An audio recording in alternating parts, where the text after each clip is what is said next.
y muy contentos los dos esperando este bebé y bueno, lo perdemos, el bebé no nace, ¿no? Solo te voy a decir, me lo resumí así, solo te voy a decir que tu hija difícilmente va a terminar la primaria o la secundaria a lo mejor. Yo decía, a mí no me importa que mi hija termine o no termine primaria Claro. o secundaria, era lo de menos. Sí. Y me dicen, ¿sabes qué? Te tenemos que hacer una mastectomía Ujú.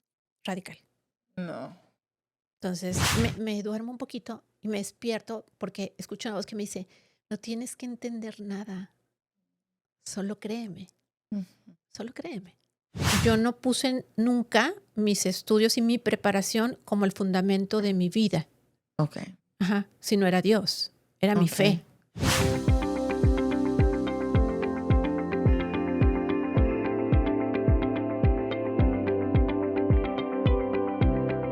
Hola amigos, amigas, bienvenidos a un episodio más del Arte de la Restauración. Hoy tenemos un episodio muy especial con el nombre En cada diagnóstico una nueva fuerza, maternidad y fe.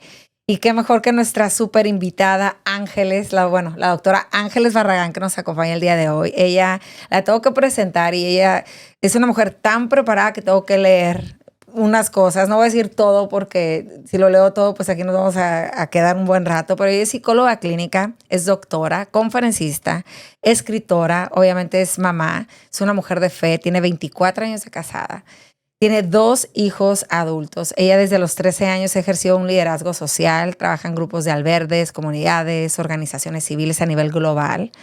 Ha impactado a más de 19,000 vidas a través de consultas, cursos, talleres, charlas. Ella también está muy metida en todo lo que es la investigación. Obviamente escribe para revistas especializadas para el Instituto Superior de Estudios Psicológicos de España.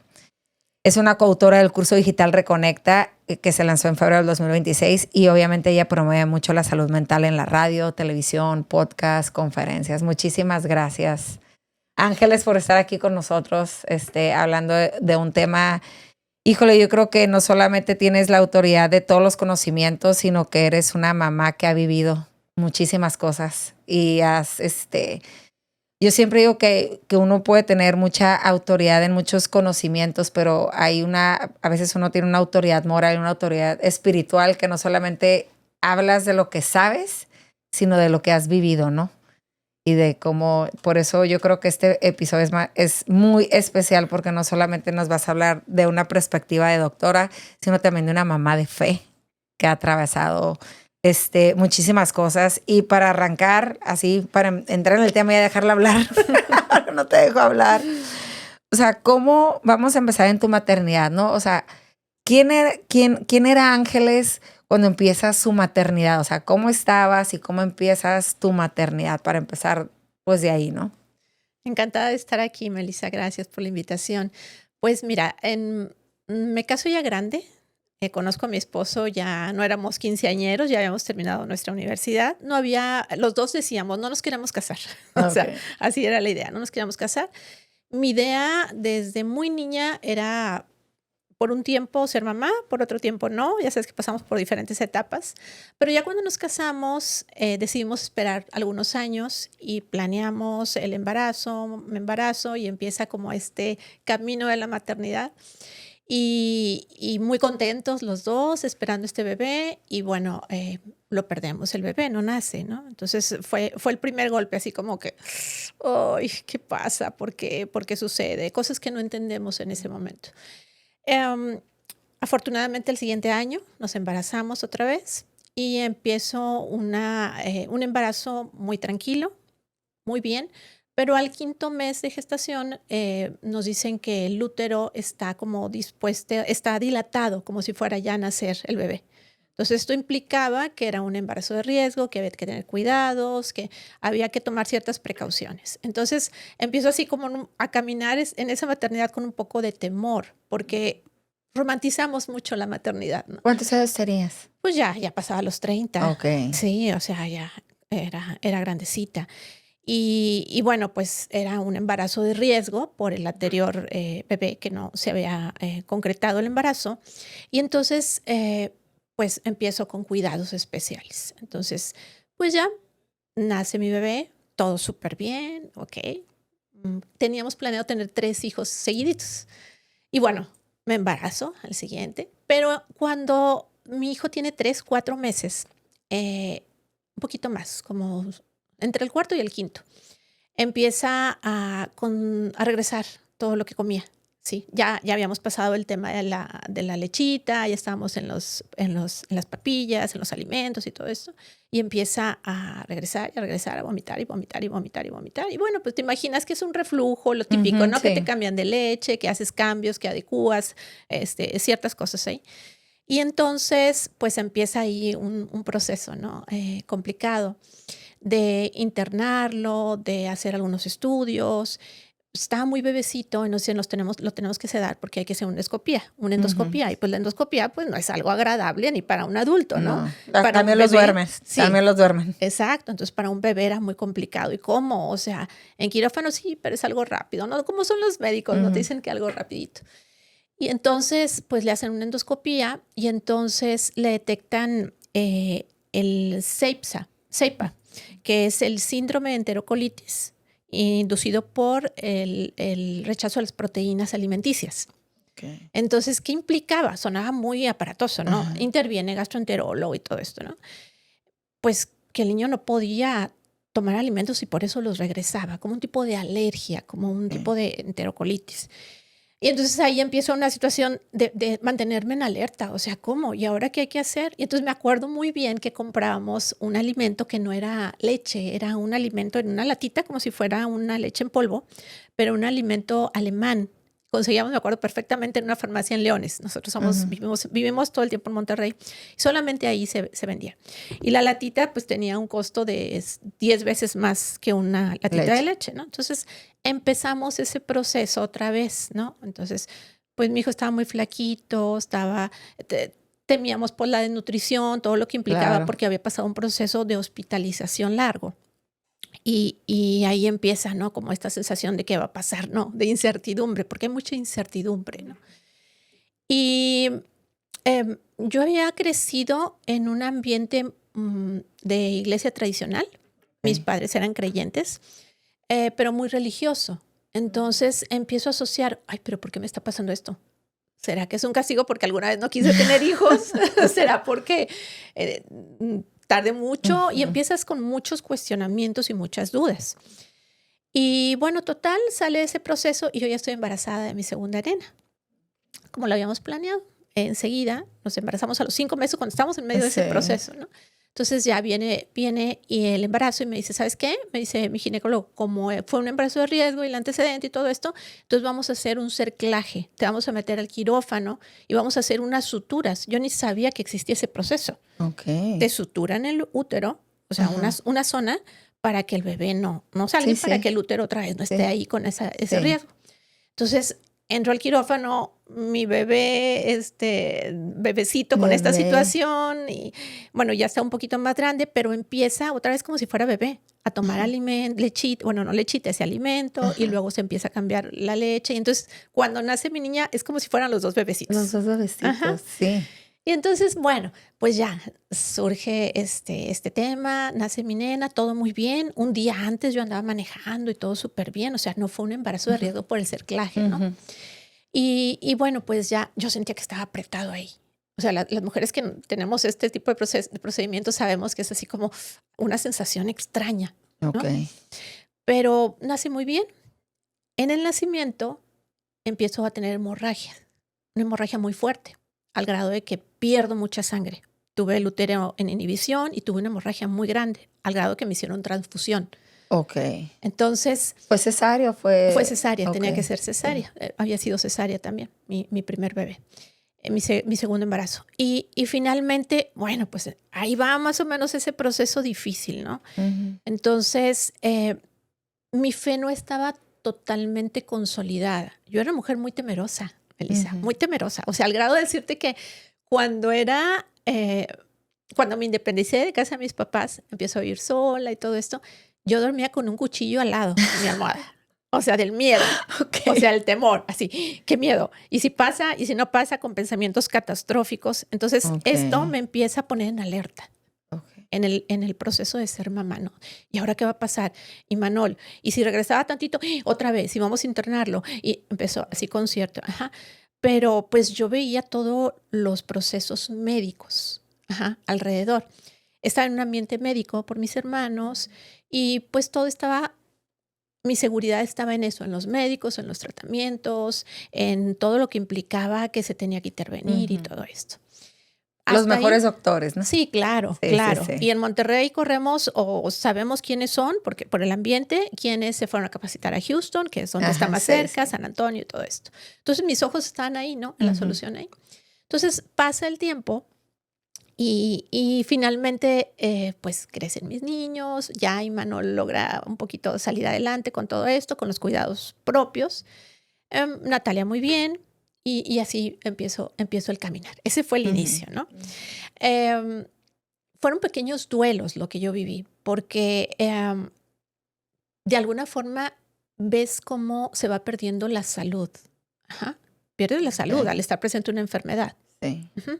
Entonces son pequeños duelos y atraviesas por esas etapas. La etapa de la negación, todo está bien, son cosas propias de chiquitos, Sí. no pasa A todos los niños les nada. da gripa, el reflujo. Y fiebres y Sí. fracturitas y cosas así, que cuando te toca vivirlo, aunque te digan esto es normal, Sí, no. pues lo vives con una Sí, inquietud. Y sí. aparte yo traía esa carga de ser una mujer muy temerosa, muy Sí. temerosa, ¿no?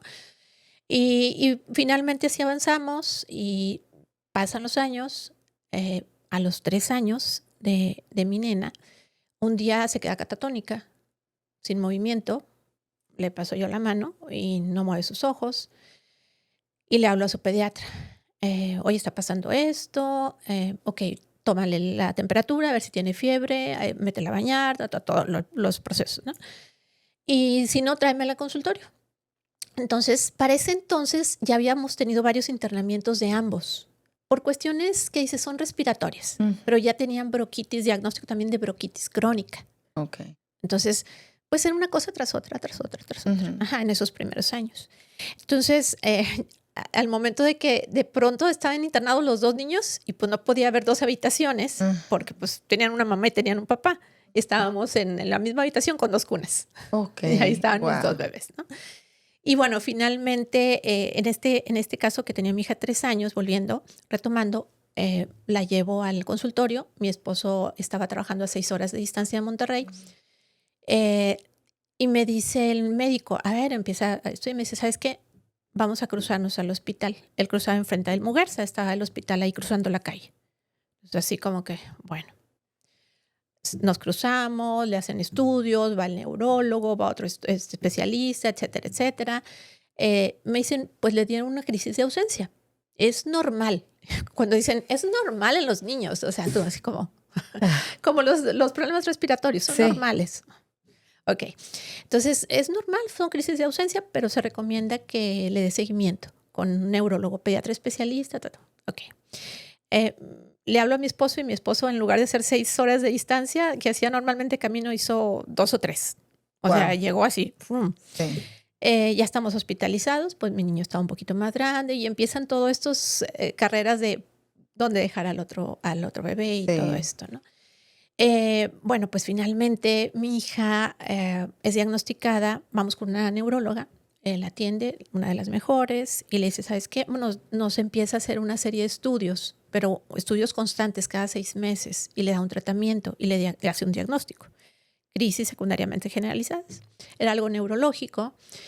Y el pronóstico, porque cuando dan el diagnóstico no es fácil. Los médicos lo manejan con una terminología que a veces no entendemos y a veces suena tan compleja que no la puedes ni pronunciar. Desmenúzamelo. Ajá, sí, en español. Ajá. Y no había tanta googleada, ¿no? Como ahora. Y bueno, tenemos que hacerle frecuentemente encefalogramas con desvelo.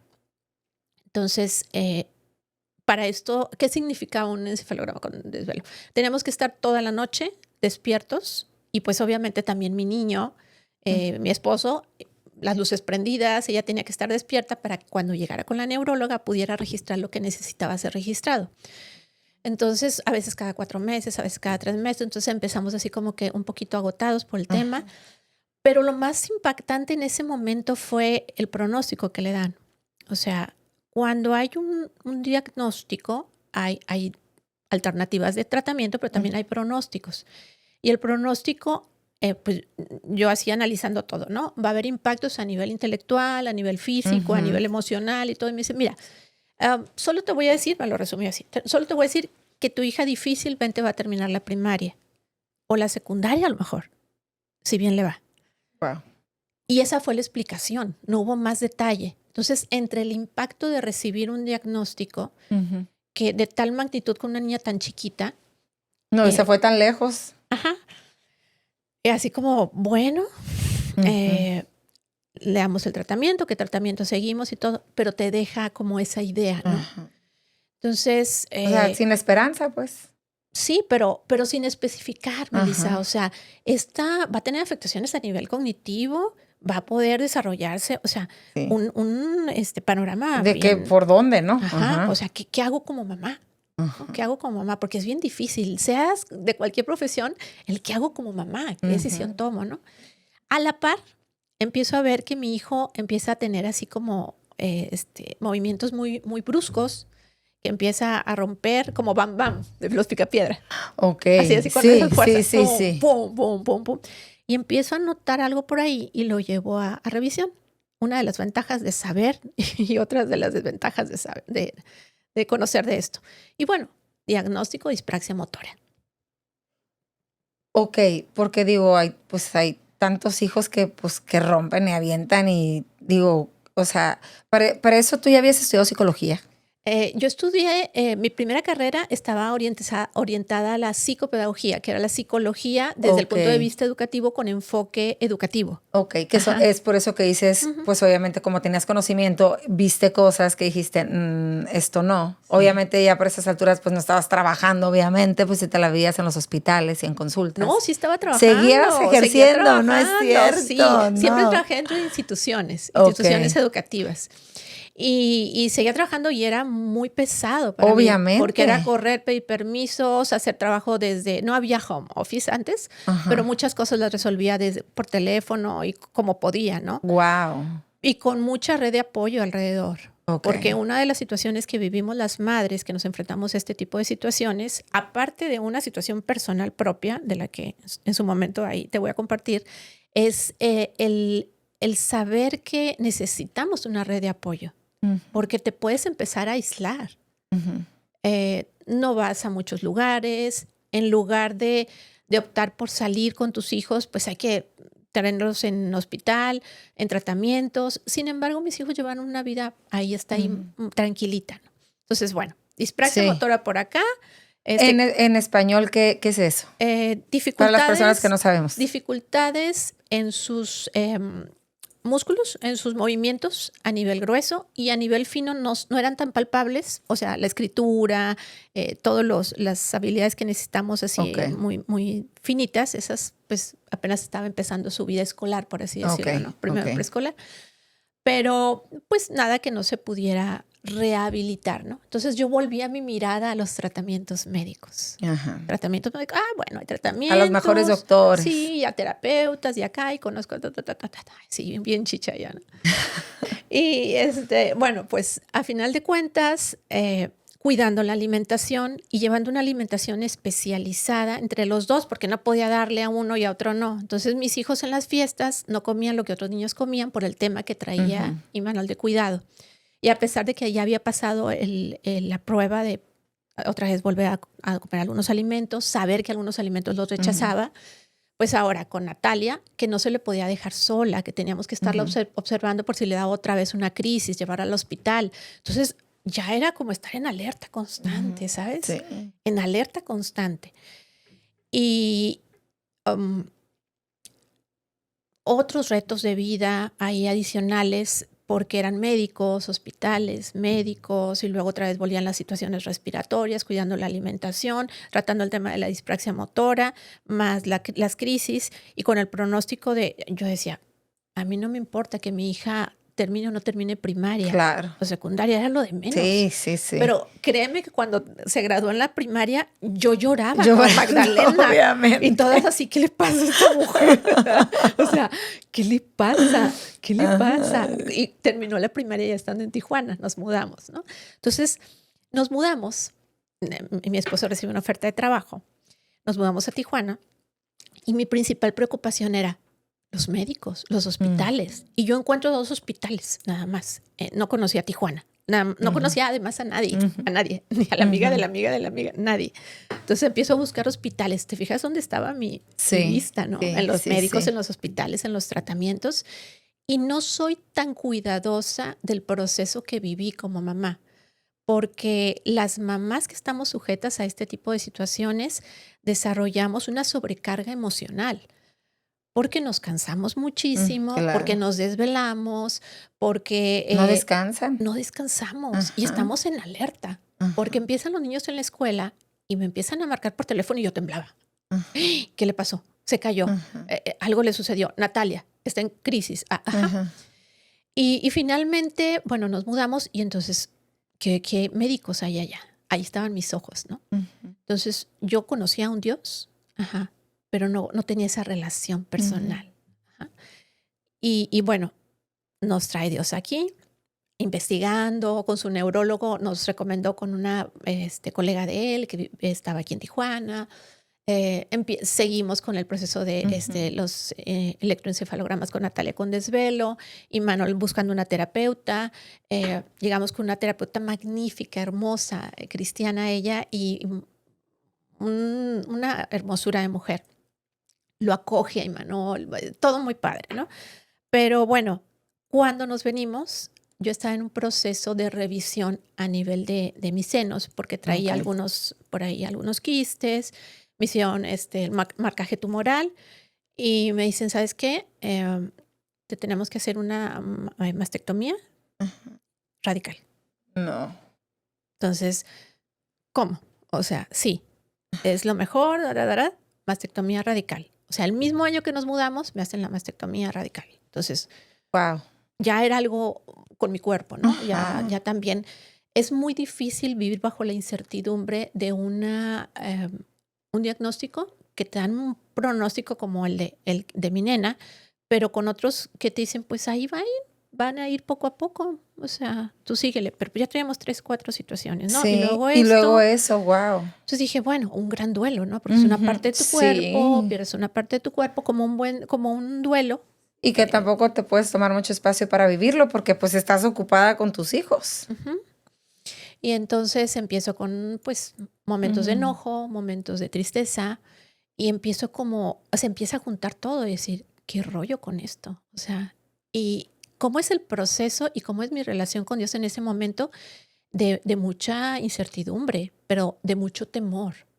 O sea, porque mi confianza estaba en las medicinas, en los médicos, en los tratamientos, en los hospitales. Entonces, créeme que tenía medida la distancia y la ruta para llegar al hospital más cercano y al otro hospital aquí en Tijuana y todo esto, toda una logística, ¿no?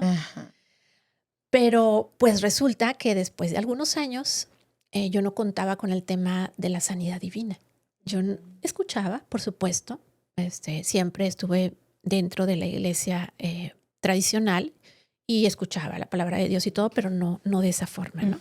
Entonces empiezo a escuchar sobre sanidad divina. Digo, wow, ¿cómo funciona eso? Y me clavo.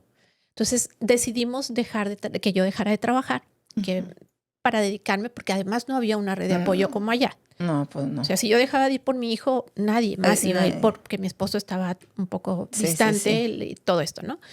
Y entonces decido dejar de trabajar, pero el dejar de trabajar se prolongó durante 10 años porque sucedieron más cosas. Entonces, pues bueno, empiezo a estudiar. Primero, me clavo muchísimo en los estudios de Kenneth Hagin, que era el padre de la fe, ¿no? Digo, Sí, este hombre que había sido diagnosticado con una malformación a nivel de su cuerpo y un problema sanguíneo incurable. Y como un día empieza a leer la palabra y se para y camina y hizo grandes cosas y empiezo a escuchar y a leer y empiezo a leer y estudiar y me voy por el tema de la sanidad divina. Y entonces me clavo en ver los milagros de Jesús. Y entonces, pero clavadísima, Melissa. O sea, pues es que era, pues ya ¿cómo te explico? Pues tú necesitabas milagros. Yo necesitaba milagros. Ujú. Necesitaba volver mis ojos a otra Ujú. parte, porque estaba en los médicos, en todo esto, ¿no? Entonces digo, ¿cómo funciona? Y empiezo a ver. Bueno, pues, ¿cuántos milagros hay sobre la muerte? 3 milagros. Documentados, porque sabemos que Sí, si se escribieran sí, no se no cabe. alcanzaría, ¿no? Todos los libros. 3 sobre la muerte. ¿Cuántos sobre espíritus malignos? No, pues 6. ¿Cuántos sobre la naturaleza? Pero ¿cuántos sobre las enfermedades? Y pues descubro que era el 50%, 45%. Ujú. Entonces empiezo a aclararme terriblemente, a estudiar, empecé a estudiar teología y un día que estoy estudiando y viendo, no, a ver, acá fue por la fe de los amigos, acá por la fe de la madre, acá por la fe, y luego empiezo a ver que cuando sanaba Jesús a los niños, en el caso de las niñas, o los resucitaba, se lo entregaba a la madre. Ujú. Entonces, ay, y así me empiezo a Ujú. intrigar, ¿no? Yo ya tenía una relación con Jesús cuando llego aquí a Tijuana, estoy hablando de 15 años atrás. Y entonces empiezo a descubrir, y un día, así estudiando y haciendo mis esquemas y mis análisis y todo, escucho claramente, yo quería Ujú. entenderlo, y escucho claramente que me dice, me duermo un poquito y me despierto porque escucho una voz que me dice, no tienes que entender nada. Solo créeme, Ujú. solo créeme. ¿Quieres arrancar tu podcast y no sabes por dónde empezar? Rise es el lugar que estás buscando. Aquí te ayudamos a grabar, editar y subirlo a todas las plataformas digitales. Sets profesionales, equipo de alta calidad, producción completa y un ambiente diseñado para que solo te concentres en crear. Agenda un tour por las instalaciones y haz que tus ideas se escuchen. Rise, la casa de los podcasts en Tijuana. Entonces me despierto así toda asustada. Creer. Entonces mi fe ya estaba pasando a otro nivel, ¿no? Todos tenemos Ujú. una medida de fe, Sí. pero yo ya estaba en otro lugar, ya me estaba inquietando Dios para creerle, para tener una relación, para sujetarme de Él, Ujú. ¿sí? Para caminar por fe, no por vista, Ujú. para caminar por encima de las circunstancias. Ujú. Y es cuando decido empezar a creerle. Digo, ok, ¿cómo va a suceder? Yo espero el milagro. Y empiezo a pegarme mucho con las ancianas de la iglesia que sabían de sanidad. Y empiezo Ujú. a ir a hospitales y empiezo a presenciar milagros. Y Ujú. empiezo, y entonces, yo estaba, o sea, y entonces una de las enseñanzas principales que aprendí es que eh, tu fe te lleva a creer aunque no esté manifestada la sanidad. Ujú. Esto no significa que debiera de dejar el tratamiento que seguía. Humanamente seguimos haciendo el Claro. tratamiento como muchas personas, que lo sane Dios, pero no hago nada. Sí, No tomo no. decisiones, que sí hay muchas personas que así lo hacen. No fue mi caso. Mi caso es sigo caminando en lo humano, creyendo en lo divino. Ujú. Ajá. Sí. Entonces camino en lo humano, creyendo en lo divino. Es mucha responsabilidad. Yo siempre digo, te lo tiene que decir Dios. O sea, si Dios te lo dice, adelante, pero si tú crees, nomás porque tú crees y Dios no te dijo, ahí ten cuidado. Sí, Sí. sí. Y entonces sigo leyendo, Ujú. pero ya desde desde el espíritu, desde Ya no el con tu interior, mente ya de no querer. con mi Ajá. intelectualidad de querer Sí, entenderlo, ¿no? sí. Porque ya me había dicho, no trates de entender nada, créeme. Ujú. Pasan los años y de pronto en uno de los electroencefalogramas mi hija no registra absolutamente nada. Le quitan el tratamiento, mi hija sana completamente, ni medicina, ni seguimiento cada 6 meses, pero nada más para revisiones, Wow. sana completamente. Ujú. Entonces ahí presencio un milagro de sanidad Ajá. directamente. Entonces así como que, sí, solo necesitaba creer, Ajá. era lo que necesitaba, ¿no? Y bueno, después de ahí seguimos otras situaciones, pero ya yo estaba sujetada de una fe que va más allá de lo que vive Ujú. normalmente. Entonces, yo vivía las enfermedades, Melissa, desde el sufrimiento, ¿sí? Am, para eso quiero remontarme un poco a cómo fue mi concepción, cómo mi mamá me tuvo. Cuando mi Ok. mamá estaba embarazada de mí, en los primeros meses, seguramente, no sé en cuántos, le preguntaba a mi hermano y no sabe exactamente decirme cuánto. Mis papás ya partieron con el Señor. Y le dijeron a mi mamá, le dieron paperas. Le dijeron a mi mamá, ¿sabes qué? Hay 2 riesgos, para ti y para el bebé. Antes no sabían que iba a ser bebé y todo Sí, eso, no había sí. tanto adelanto. Y bueno, pues entonces, ¿cuál es la decisión que va a tomar? ¿Sobre qué? Pues le dice, está mi papá y mi mamá. Entonces mi mamá lo contaba.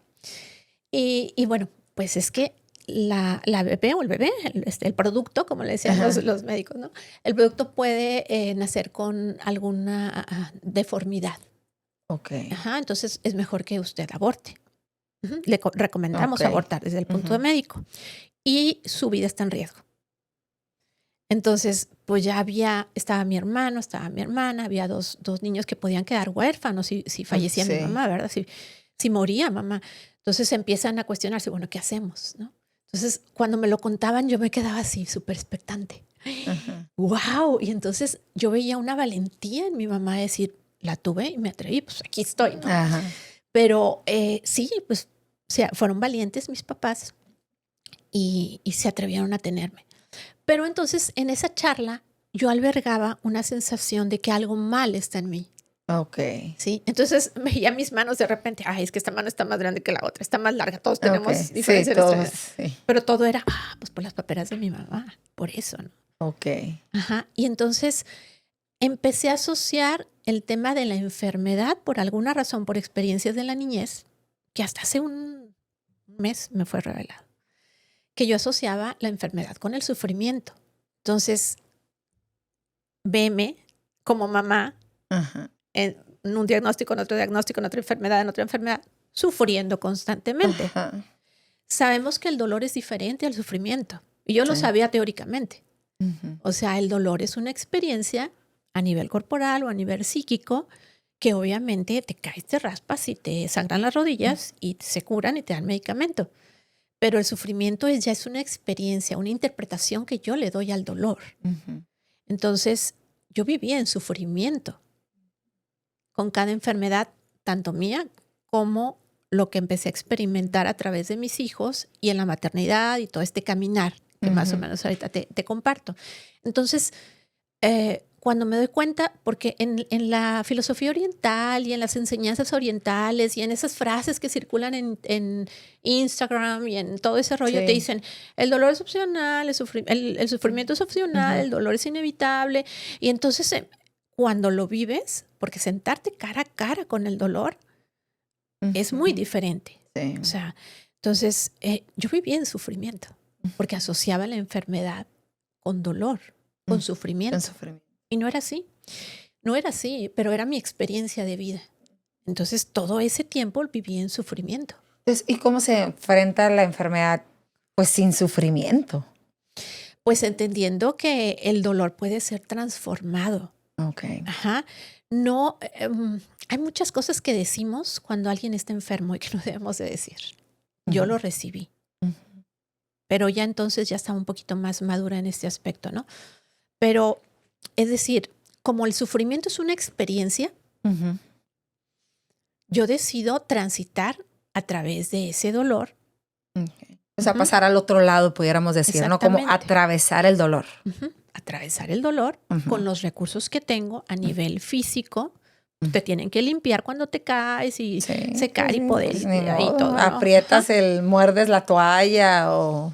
Pero Ujú. entonces mi experiencia ante el dolor no iba a ser de sufrimiento, que era diferente. Porque entonces el sufrimiento es porque me caí, otra vez me raspé, yo siempre me ando cayendo, me va a pasar esto todo el tiempo. En lo que caí los primeros años. Siempre me duele, o sea... ¿Por qué me pasa? Y empiezas a victimizarte un poco. Ok. Ajá. Entonces empiezo a entender esta diferencia y digo, wow, no, yo no quiero sufrir O sea, ¿te diste con cuenta de alguna esto. manera que estabas de alguna manera cayendo en victimización por todas estas diagnósticos? Sí, claro. Y también de no tener la información clara, de querer entenderlo. Solté el creerle a Dios, pero yo no cuando te enfrentas cara a cara al dolor, tengo 10 cirugías. Eso es otro punto, ¿no? Sí. Aparte de alguna situación o situaciones personales, pero era a través de tus hijos, que son bebecitos, que se están formando, que de alguna forma tú eres el ejemplo, que eres una fuente de contención, una fuente de entusiasmo, de optimismo, y entonces empiezas a llenarte de un optimismo muchas veces tóxico, de decir, todo está bien. Y entonces llegan amigas que te ven llorar y te dicen, no llores, amiga. Hay que tener fe. Y no, pues sí, fe sí tengo, pero... Ajá. Y entonces empiezas con muchas negociaciones, pero yo entendí, Melissa, que no me tenía que sentar con el dolor a negociar. Ni mis creencias, ni mis valores. O sea, no podía negociar con el dolor. O sea, yo no voy a negociar contigo. No voy a hacer que este dolor yo lo siga perpetuando y lo siga alimentando con esta experiencia de sufrimiento. Entonces yo lo voy a dejar de lado. Es una lucha cañona. Porque te digo, las mujeres que estamos... ¿Cómo le haces cuando tienes el diagnóstico ahí?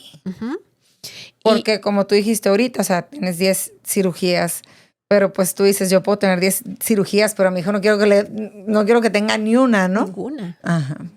Y pues ya había varias cosas, ¿no? Entonces yo aprendí esto, no voy a negociar con el dolor. ¿Cómo se hace eso? Lo ponía frente a frente, me sentaba en una mesa y me ponía frente a frente y yo no voy a negociar contigo, no tengo nada que negociar, porque algo que aprendí es que Dios está interesado en sanarme, Dios estaba interesado en sanar a mis hijos, pero hay procesos y procesos que atravesamos durante los diagnósticos a nivel personal, pero también a nivel familiar. Sí. La dinámica cambia. O no lo hablamos o lo hablamos todo, o puede que andemos irritables, enojadas. Digo, afortunadamente mi marido es un carácter muy llevadero, muy tranquilo. Él no vivía la enfermedad como un sufrimiento. Entonces eso me hacía como de pronto zarandearme, ¿no? ¿Cómo puede saber una persona que está viviendo una enfermedad con sufrimiento? O sea, ¿qué características? Además de estar siempre hablando del tema, cargando el tema, como lo que dijiste ahorita, o sea, pero ¿qué otras cosas pueden, más que nada porque muchas podemos caer en lo normal? Entonces, ¿cómo la única manera de salir de lo normal es pues ver verdaderamente, encararte con lo que es, ¿no? Por eso yo te pregunto, o sea, ¿cuáles son las características de una persona que está viviendo en sufrimiento? Pues una muy importante es la queja. La queja. Ajá. Okay. Sí, o sea, no hay nada de malo decir, tengo hambre, no he comido porque todo el día he estado en el hospital. Ajá. Pero hablar con una amiga y decirle, me pasó en Monterrey porque, bueno, ahorita te platico de otro proceso de hace 5 años. Oye, ¿sabes que tengo un montón de hambre? Ahí voy y te dejo ahí, te paso a dejar algo de comer. Ahora le voy a decir, otra vez voy a empezar a adelgazar, me voy a desnutrir, me siento súper débil, ¿sabes? Me va a dar gastritis, Sí. me va a dar... Okay. Y otra vez la colitis y necesito mi pastillas. O sea, ya tú te percibes. Entonces no hay que negociar con el dolor. Ok, Ajá. ok. Y Tengo hambre y punto, no he comido ya. Sí, y tengo hambre, reconocerlo. Igual desde el punto de vista emocional. Ok. Validar tus emociones. O sea, quiero llorar y voy a llorar. Este tema de las emociones buenas y las emociones malas. No, emociones negativas y positivas. Emociones agradables y desagradables. Entonces, saber que necesito darme espacios para hablar, para llorar, para recargar energía. Y te estoy hablando de espacios que a lo mejor eran 5 minutos en el baño. O sea, no podía darme el lujo de voy a dormir hasta que mañana nos vemos. No podía darme ese lujo, ¿verdad? Por ejemplo, también a veces cuando hay diagnósticos, hay mucho la negación. Y eso no se habla del tema. No se habla del tema, pero se camina con el dolor o con el sufrimiento. Okay. El dolor, porque ahí está la enfermedad. Ajá, ¿no? sí. Entonces, caminamos alrededor de esto. Es como el integrante que no vemos, silencioso. Nos hacemos ciegos, pero ahí está. El elefante que le llaman elefante. ¿Es bueno real. vivir como no hablar del tema? Pues es un mecanismo de defensa, pero a final de cuentas no es sano. No, pues no. No es sano porque reprimes seguramente muchas emociones que estás sintiendo. No les das nombre. Cuando, fíjate, desde muy jovencita, apenas empecé en la universidad, tuve la oportunidad de empezar a trabajar en las áreas psicopedagógicas de los colegios, de las escuelas, de las universidades. Entonces, recibíamos a las mamás de niños con diagnósticos. Okay. Desde el punto de vista físico, intelectual, desde el punto de vista cognitivo, desde el punto de vista motor, desde el punto de vista emocional. Ajá. Y yo veía sus caritas. Y las tengo tan grabadas. Es más, me acuerdo exactamente dónde se sentaban y veía sus caritas de angustia. Sus caritas, o sea, su faz es muy diferente. Entonces, después en retrospectiva dije, ¿por qué empecé ahí? O O sea, Dios tenía un plan. Dios tenía un plan y yo no lo descubrí hasta muchos años después. Ahora trabajo con el dolor y el sufrimiento a nivel psíquico, porque mi práctica clínica sí es. Fíjate. Entonces adquiere un sentido diferente. Pero bueno, entonces empiezo a ver esos patrones de mamás agotadas, mamás cansadas. El validar es súper importante. Melissa, el decir, necesito un break. Los breaks que te puedas tomar, 3 minutos, 2 minutos, vete al baño, dile a tu esposo que juegue tantito con el niño, si llega tu amiga, o sea, y el poder discernir, el poder filtrar, porque a veces te van a decir cosas como estas que te digo. Ten fe. O inclusive, no me lo dijeron a mí, pero escuché que se lo dijeron a mamitas que tenían hijos con dificultades de síndromes de Down y todo esto, que les decían, ¿qué pecado no has confesado? A ver, órale, vamos a confesar ese pecado, ¿no? Y dices, traes cargas y luego todavía te ponen sobre ti esa y empiezas con muchas confusiones. Entonces, bueno, sí entender que hay cosas que nos son reveladas y cosas que no nos son reveladas. La palabra lo dice. Por ejemplo, sabemos que la voluntad de Dios es buena, agradable y perfecta. Y obviamente sabemos que los diagnósticos, pues esos diagnósticos no son la voluntad de Dios, ¿no? Porque su voluntad es buena, agradable y perfecta. Entonces, obviamente, pues puede entender uno a la gente religiosa, ¿no? Pues si no la voluntad de Dios, ¿por qué está así? Bueno, porque vivimos en un mundo caído, ¿no? Donde va a haber enfermedad, donde va a haber tragedia, donde va a haber todas esas cosas. Pero obviamente, como tú lo hablas y todo, obviamente veo cómo tú has encontrado esa paz en Dios, ¿verdad? De abrazar, híjole, abrazas a Dios, pero abrazas el diagnóstico, abrazas el dolor. ¿Sí me explico? O sea, ¿cómo tienes paz? ¿Sí me explico? Sin sabiendo que la voluntad de Dios es buena, agradable y perfecta, pero aún así no sé qué palabra utilizar porque como que no haces la paz con el diagnóstico tampoco, ¿no? Entonces, ¿cómo lo manejas?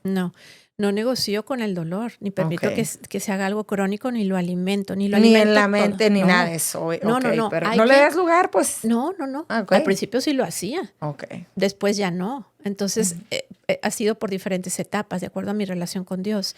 Pero no es negociar con el dolor. Ni negocio mis creencias, ni negocio mis valores. No las voy a negociar. Me voy a sentar a ver las decisiones que tengo que tomar a partir del dolor.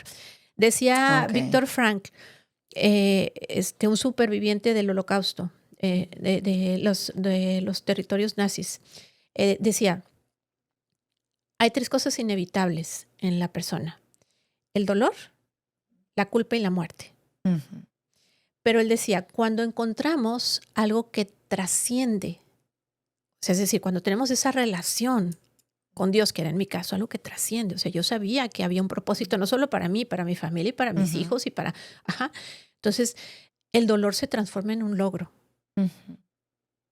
Entonces, yo tenía que ver, sí, una victoria, esa fuerza, como le llamaste, ¿no? Esa fuerza.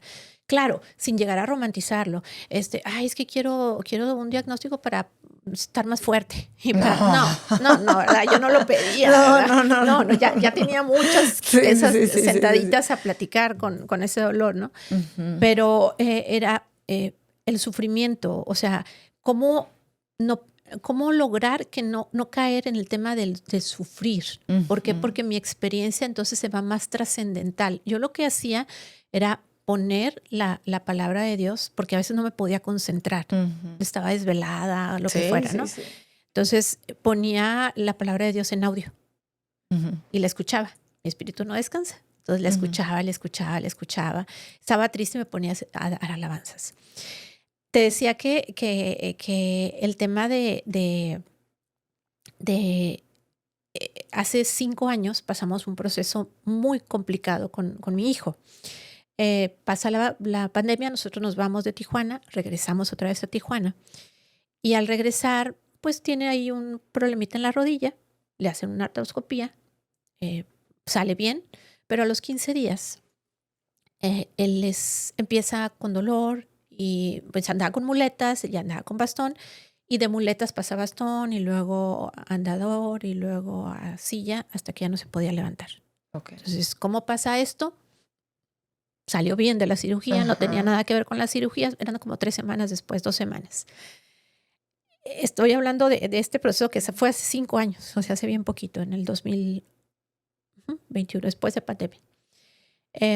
Y bueno, y empezamos otra vez, pero yo ya estaba en otro momento. Yo ya no negociaba, no decía, ¡ay, qué padre! O un diagnóstico, no. Pero entonces empieza un proceso de, vamos con la neuróloga, su neuróloga no estaba aquí en Tijuana, teníamos que ir con otro, le hacen una punción lumbar, lo meten a quirófano y empezamos otro proceso. Pero en ese momento yo ya estaba en otro nivel, Melissa. O sea, yo estaba, ¿sabes qué? Yo descanso en ti, Señor. Tú me vas a dar los recursos, porque un diagnóstico no solo define una enfermedad, también define cuál es tu postura ante esa enfermedad, ¿no? ¿Cuáles son los recursos que tú ya tienes? Tú ya los tienes, nada más hay que activarlos. Y entendiendo que es el poder de Dios en ti y que Él se fortalece en tu debilidad, se me fue el miedo. Ya la mujer más tranquila, pero ahí va la prueba ahora. Es decir, bueno, ok. Y entonces empieza el proceso y total, todos los neurólogos que estaban aquí no eran especialistas con la punción lumbar, se dan cuenta que la afectación está en cierta zona a nivel neurológico. Nada más había 4 especialistas en México. Wow. 2 estaban en Ciudad de México y 2 estaban en Monterrey. Además de esos, de esos diagnósticos. Bueno, pues obviamente me voy a Monterrey. Uh-huh. Sí, fue una travesía terrible porque nos fuimos en avión y él iba en silla de ruedas, no se podía mover, pero no podía. Entonces se queda mi esposo con mi hija aquí y entonces allá nos quedamos muchas semanas. Okay. Están sobre la mesa 4 diagnósticos: esclerosis múltiple, Guillain-Barré, síndrome de Lyme y otro más que no me acuerdo. Y entonces estudios, tras estudios, tras estudios, tras estudios, internamiento de 10, 15 días. Entonces yo sabía que tenía lo que necesitaba. Cuando le hacen la punción lumbar, se lo hacen aquí en el Ángeles. Y decía yo, a ver, Ángeles, ya, ¿en qué nivel estás, no? Vamos a ver. Y me acuerdo que cuando estaba por salir del quirófano, el neurólogo, me salí y me puse a orar. Dije, ya no te pregunto por qué. Ya no te pregunto, Señor. Yo descanso en que tú nos vas a dar siempre, porque Él provee siempre. Sí. Recursos, tiempo, personas. Tuve una red increíble de apoyo, no teniendo a una persona familiar aquí. Eso es lo que te iba a decir, no Sí. tengo familia aquí. Nadie, absolutamente nadie. Y entonces, a mí me había impactado mucho la historia de Abraham. Cuando Abraham llega, va caminando, y me impactaba mucho pensar cómo iba caminando con Isaac, sabiendo que iba a sacrificar a su hijo. ¿Y dónde estaba la promesa de Dios? Y yo pensaba, ¿qué pensaba Abraham? No, yo nunca podría hacer eso, yo nunca podría hacer eso. Y en ese momento me pongo de rodillas y le digo, aquí está, Señor. Subo a mi hijo al altar. Aquí está. Porque además te activas en un modo de mucho control, ¿sabes? Entonces digo, aquí está, Señor. Descanso en ti. Yo sé que tú vas a proveer, ¿no? Ese Jireh. Llega una amiga y me encuentra llorando. ¿Qué pasó? Pues imaginaba lo peor. Estaba en un quirófano, mi hijo, todavía no salía el neurólogo. Sale el neurólogo y me dice, ¿todo bien? Digo, acabo de entregar a mi hijo en el altar. A lo mejor fue algo muy simbólico, pero fue algo para mí súper liberador. Y estaba llorando. Y es que yo les digo a las mamás, llorar no solo libera, llorar acomoda. Sí. O sea, hace acomodos internos a nivel emocional. Y descansé. Y ya seguí todo el proceso, que fue 1 año. Okay. Ese no fue corto, ese fue uno de los procesos más largos. Te digo que nos vamos a Monterrey. Y entonces sucedió, dije, mientras el milagro es manifestado, ¿qué hacía yo? Todos los días, Melissa, todos los días me tenía que dormir con él porque no podía levantarse al baño. Entonces me acuerdo que despertaba y decía, gracias, Señor, porque hoy el milagro se va a manifestar. Y mi hijo se va a parar. Y mamá, me pude parar. Ajá. Y me decía, mamá, ¿me acompañas al baño? Decía, no, hoy no es el día del milagro. Hoy no es el día del milagro, está bien. Y otro día, así 1 año. Entonces, yo siempre creí que ese día iba a ser el día del milagro. Entonces dije, ya mi fe está a otro nivel. Oye, pues sucede ahí algo bien divino. ¿Te acuerdas cuando hubo esta pelea que se confundieron los ejércitos y que empezaron a pelear entre sí? Entre ellos, sí. Ajá, Sí, los sí, moabitas y sí. los amonitas. Sí. Pues hubo una confusión y ninguno de los cuatro Sí, se murieron todos. diagnósticos. Oh, wow, una confusión de los Ninguno médicos. de los cuatro, wow. no, o sea, ¿cómo? A ver, pero se sentaron no, es que esto, o sea, no es que se confundieron ellos, sino que no sé qué hizo Dios, pero ni uno podía ser ni el otro, ni el otro, ni el otro. Wow. Pero tenía que establecerse un diagnóstico para poder hacer algunos trámites, acomodos y tratamientos y poder explicar qué pasaba, ¿no? Ajá. Entonces, bueno, ya dan un diagnóstico, polirradiculitis tóxica. No hay tratamiento más que dejar que pase. Pues que hay una intoxicación. Okay. Intoxicación a nivel del sistema nervioso por algún medicamento, por la anestesia tal vez de la operación, wow. por quién sabe.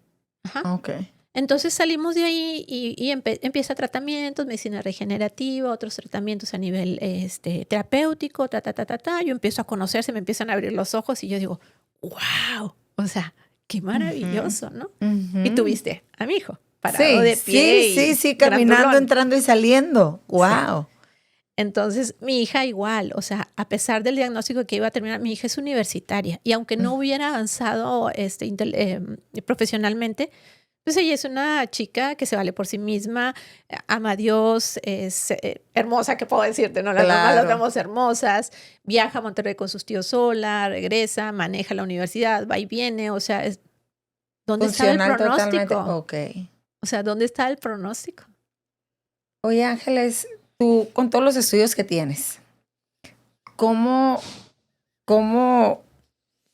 encuentras la fe o dónde acomodas la fe? Porque ya ves que, bueno, se sabe, se dice que la ciencia está peleada con la fe. Y obviamente tú eres una persona tan preparada, eres doctora, o sea, estás muy metida en la investigación.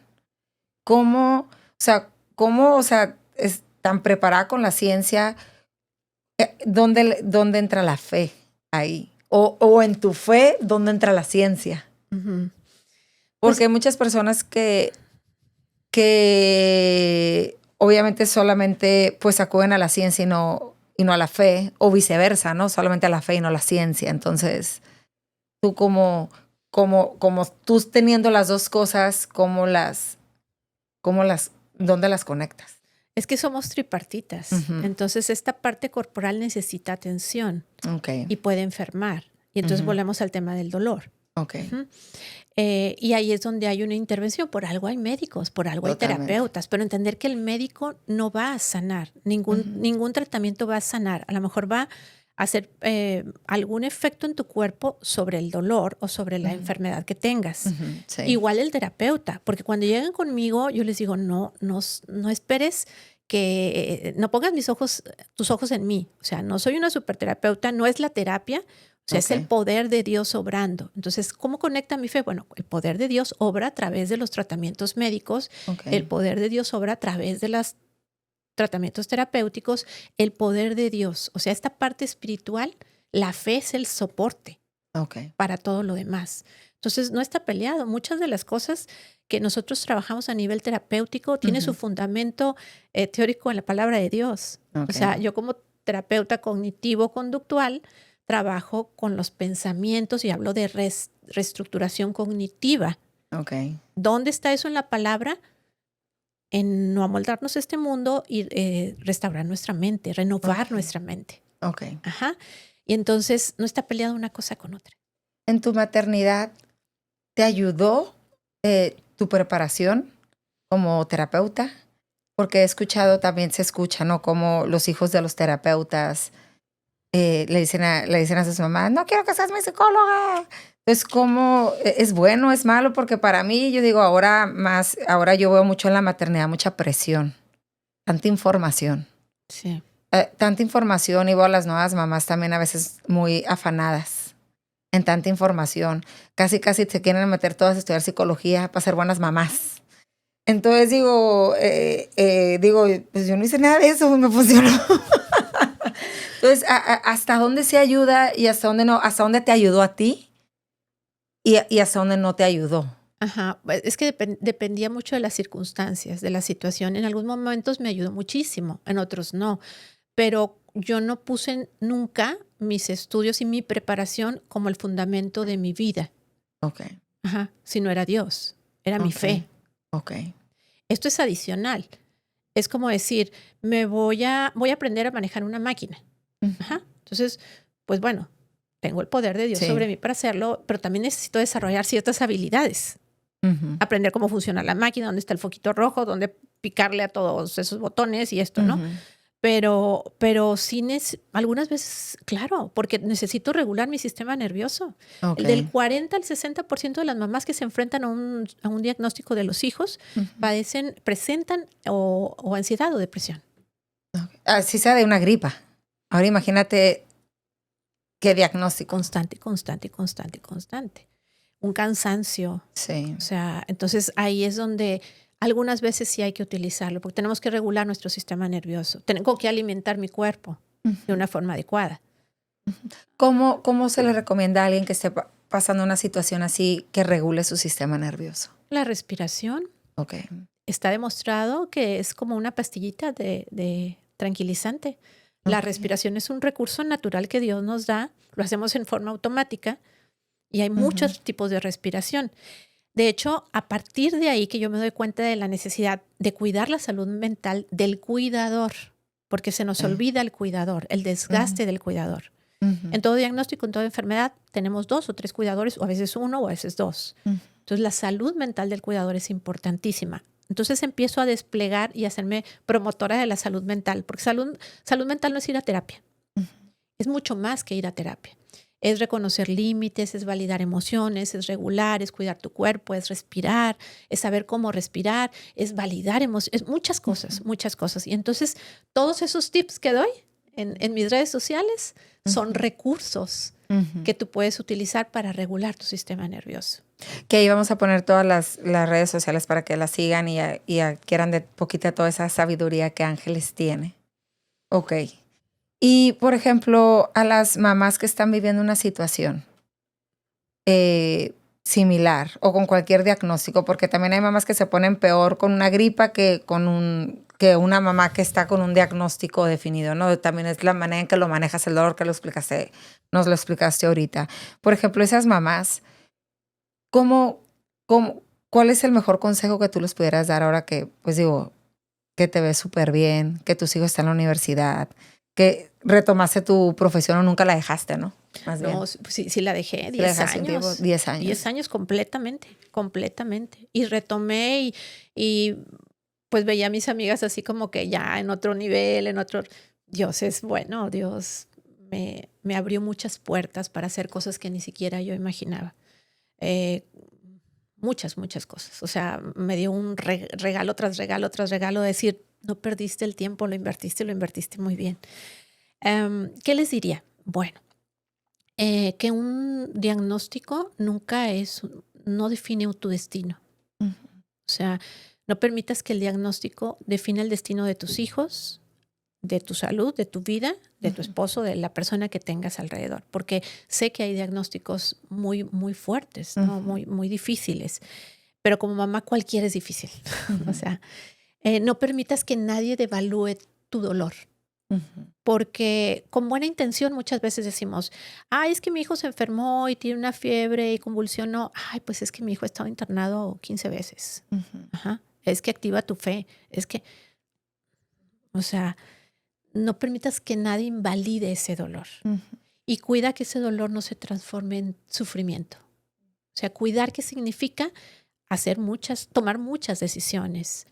Cuidar tu salud mental, creerle a Dios, aférrate a las promesas que tiene Dios para tu vida. Yo me acuerdo que una vez dormida, porque Dios me habla dormida y me habló para regañarme. A veces me ha despertado y me ha dicho hipócrita. Sí, dije algo que no debía haber dicho. ¿No? Hice algo que no debía haber dicho. Me despertó cuando estábamos en el proceso de mi hijo, trato de no mencionar sus nombres, pero bueno, en redes ya saben quiénes son mis hijos. Me acuerdo que estaba dormida en esas noches que decía, hoy va a ser la promesa, ¿verdad? Hoy va a ser el milagro, ¿verdad? Sí, no, y luego ya me volví a dormir. Y un día me despierto Y boom, me desperté con la palabra: del cojo se levantará como un ciervo y cantará la lengua del mudo. Si no les predicas. Y brotarán ríos en el desierto. Entonces no lo tenía claro, nada más me dio así, pum, la palabra. Entonces me despierto y voy rápido. Isaías: el cojo se levantará como un ciervo y la lengua del mudo cantará y brotarán ríos en Los el ciegos desierto. verán, los sordos ciegos escucharán. verán. Ajá. Entonces dije, aquí yo me aferro. ¿Quién puede contra eso? Sí. Nadie.